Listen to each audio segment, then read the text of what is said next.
একদিকে রয়েছে ভারত আর অন্যদিকে রয়েছে পুরো মুসলিম বিশ্ব। ভারত এবং মুসলিম বিশ্বের মধ্যে প্রায়শই দ্বন্দ্ব লাগে, আর এটা সম্ভাবনা রয়েছে যে ভারত আর মুসলিম বিশ্বের মধ্যে যুদ্ধ লাগার। কিন্তু ভারত আর মুসলিম বিশ্বের মধ্যে যদি যুদ্ধ লাগে তাহলে কার জেতার সম্ভাবনা বেশি? সামরিক শক্তির দিক থেকে ভারত কতটা এগিয়ে আছে আর মুসলিম বিশ্ব কতটা এগিয়ে আছে? মুসলিম দেশগুলোর কাছে কতটি যুদ্ধ ট্যাঙ্ক, কতটি যুদ্ধ বিমান এবং কতটি যুদ্ধ জাহাজ রয়েছে? আপনারা যেমনটা জানেন, ধর্মীয় এবং রাজনৈতিক ইস্যুতে ভারত এবং মুসলিম বিশ্ব মুখোমুখি থাকে।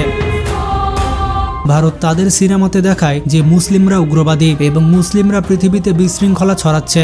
সত্যি বলতে ভারতে একটি উগ্রবাদী রাষ্ট্র। তারা কট্টরপন্থী হিন্দুত্ববাদে বিশ্বাস করে এবং ভারতে যদি একটি মাছিও মরে তাহলে সেই মাছি মারার দোষ দেয় মুসলিমদের উপরে।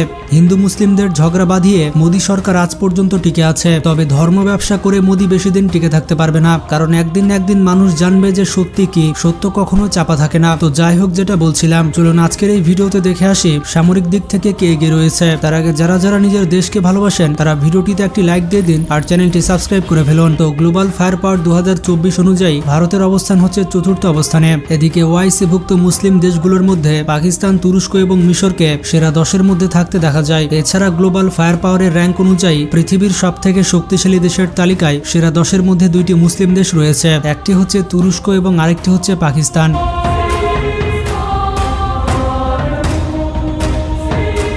তুরস্ক রয়েছে 7 নম্বর অবস্থানে আর পাকিস্তান রয়েছে 9 নম্বর অবস্থানে। র্যাঙ্কিংয়ে এগিয়ে থাকা বাকি মুসলিম দেশগুলো হচ্ছে ইরান, সৌদি আরব, ইন্দোনেশিয়া এবং আলজেরিয়া। এর মধ্যে সবথেকে শক্তিশালী দেশ হচ্ছে ইরান। আস্তে আস্তে ইরান সামরিক দিক থেকে অনেক উন্নতি লাভ করছে এবং সকল দেশকে ছাড়িয়ে যাচ্ছে। তবে সামরিক বাজেটের দিক থেকে ভারত অন্যান্য মুসলিম দেশের থেকে এগিয়ে থাকবে। তবে সৌদি আরব ভারতের কাছাকাছি বাজেট বহন করে। ভারতের সামরিক বাজেট হচ্ছে $75 বিলিয়ন। তবে এটি ভারতের অর্থনীতি অনুযায়ী ঠিকই আছে। অন্যদিকে সৌদি আরবের মিলিটারি বাজেট হচ্ছে $71 বিলিয়ন, যেটি প্রায় ভারতের মিলিটারি বাজেটের সমান। তবে অর্থনীতির সাইজ অনুযায়ী ভারতের থেকে সৌদি আরবের মিলিটারি বাজেট বেশি। এদিকে ভারত নিজের দেশে সামরিক অস্ত্র তৈরি করে থাকে, যার মধ্যে রয়েছে ট্যাঙ্ক, যুদ্ধবিমান, যুদ্ধজাহাজ, সাবমেরিন এবং মিসাইল। মুসলিম বিশ্বের মধ্যে তুরস্ক এবং পাকিস্তান এরকম ভারী অস্ত্র তৈরি করে থাকে।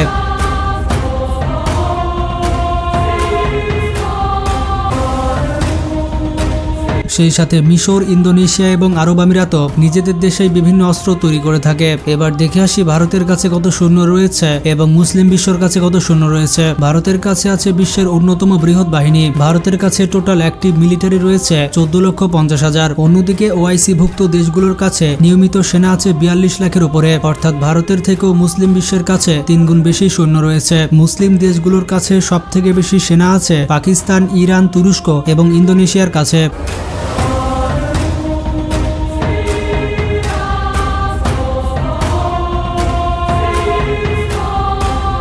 বর্তমানে ভারতের কাছে ট্যাঙ্ক রয়েছে মোট 4700টি। এদিকে মুসলিম দেশগুলোর কাছে ট্যাঙ্ক আছে 25,000-এর উপরে। মুসলিম দেশগুলোর মধ্যে সব থেকে বেশি ট্যাঙ্ক আছে সিরিয়া, মিশর এবং তুরস্কের কাছে। এককভাবে মিশর আর সিরিয়ার ট্যাঙ্ক সংখ্যা আমেরিকা এবং তুরস্ক বাদে ন্যাটোর সবগুলো দেশের ট্যাঙ্কের থেকেও বেশি।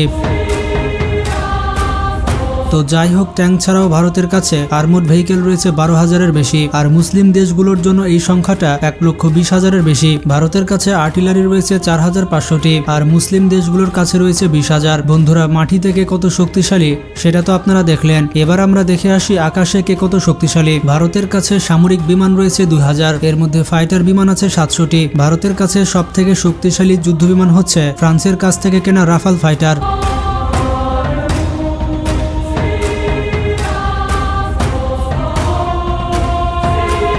এছাড়া ভারতের কাছে রয়েছে রাশিয়ার তৈরি 350টি সুখোই SU-30। এর পাশাপাশি ভারতের কাছে রয়েছে MiG-29 থেকে শুরু করে পুরনো জাগুয়ার এবং MiG-21। এদিকে মুসলিম দেশগুলোর কাছে সামরিক বিমান রয়েছে 10,000, এর 3 ভাগের 1 ভাগই হচ্ছে যুদ্ধ বিমান। পঞ্চম প্রজন্মের যুদ্ধ বিমান বাদে আধুনিক সময়ের সব যুদ্ধ বিমানই আছে মুসলিম দেশগুলোর কাছে। মুসলিম দেশগুলোর মধ্যে সব থেকে শক্তিশালী বিমান বাহিনী আছে সৌদি আরব এবং মিশরের কাছে।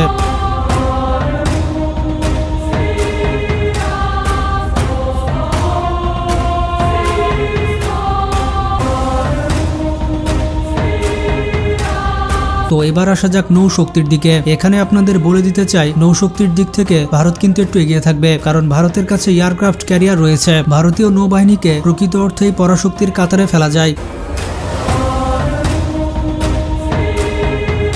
তাদের নৌবাহিনীতে একটি এয়ারক্রাফট ক্যারিয়ার রয়েছে, যেটা অন্য কোনো মুসলিম দেশের কাছে নেই। আরও একটি এয়ারক্রাফট ক্যারিয়ার ভারত নিজের দেশেই তৈরি করছে। এছাড়া ভারতের কাছে এমন সাবমেরিন রয়েছে যেগুলো পারমাণবিক হামলা করতে পারে। ভারতের কাছে অ্যাটাক সাবমেরিন রয়েছে 16টি। তাদের কাছে ডেস্ট্রয়ার রয়েছে 10টি, ফ্রিগেট যুদ্ধজাহাজ রয়েছে মোট 13টি, আর করভেট রয়েছে মোট 23টি। এদিকে মুসলিম দেশগুলোর কাছে কারো কাছে এয়ারক্রাফট ক্যারিয়ার নেই, তবে মিশর এবং তুরস্ক মিলে 3টি হেলিকপ্টার ক্যারিয়ার রয়েছে।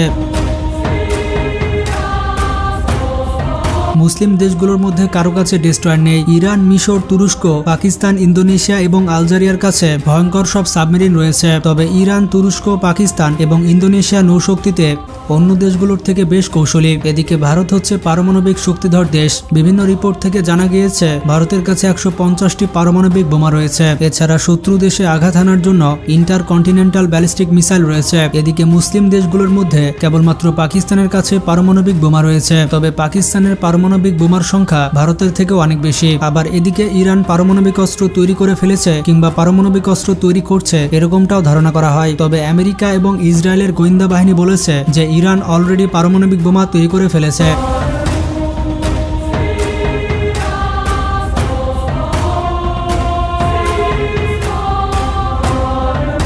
তবে অস্ত্রশস্ত্র ছাড়াও মুসলিম দেশগুলোর কাছে যুদ্ধের জন্য গুরুত্বপূর্ণ কিছু অঞ্চল এবং উপকরণ রয়েছে। যেমন মুসলিমদের কাছে রয়েছে তেল, ভারতের কাছে কোনো রকম জ্বালানি নেই। আপনারা তো জানেন তেল ছাড়া ট্যাঙ্ক, যুদ্ধবিমান এবং যুদ্ধজাহাজ সবই অচল। রাশিয়া ইউক্রেন যুদ্ধে প্রমাণিত হয়েছে তেল কতটা গুরুত্বপূর্ণ। আবার তুরস্কের বসফরাস প্রণালী কিংবা মিশরের সুয়েজ খালের মতো অত্যন্ত গুরুত্বপূর্ণ নৌপথগুলো মুসলিমদের দখলে। যুদ্ধের সময় এগুলো অত্যন্ত গুরুত্বপূর্ণ হয়ে দাঁড়ায়। এদিকে ভারতের সামরিক বাহিনী থেকে শুরু করে পরমাণু গবেষণা সবখানে দেশটির মুসলিমদের বড় অংশগ্রহণ রয়েছে। যেমনটা জানেন ভারতের পরমাণু বোমা তৈরি করেছে একজন মুসলিম ব্যক্তি। বন্ধুরা, ভারতে যে মুসলিম বিরোধী রাজনৈতিক পরিবেশ রয়েছে তাতে কখনো মুসলিম দেশগুলোর সাথে ভারতের সংঘাতের সম্ভাবনা কতটুকু? তাছাড়া ভারত এবং মুসলিম বিশ্বের মধ্যে ঝামেলা লাগলে কি হবে? আপনাদের মতামত কমেন্ট করে জানাতে পারেন। ভিডিওটি বেশি বেশি শেয়ার করে বন্ধুদেরকে জানিয়ে দিন। আর কে কোন দেশ থেকে ভিডিও দেখছেন সেটিও কমেন্ট করে জানাতে ভুলবেন না। আজকে এ পর্যন্তই। ভালো থাকবেন, নিজের খেয়াল রাখবেন, টেক কেয়ার।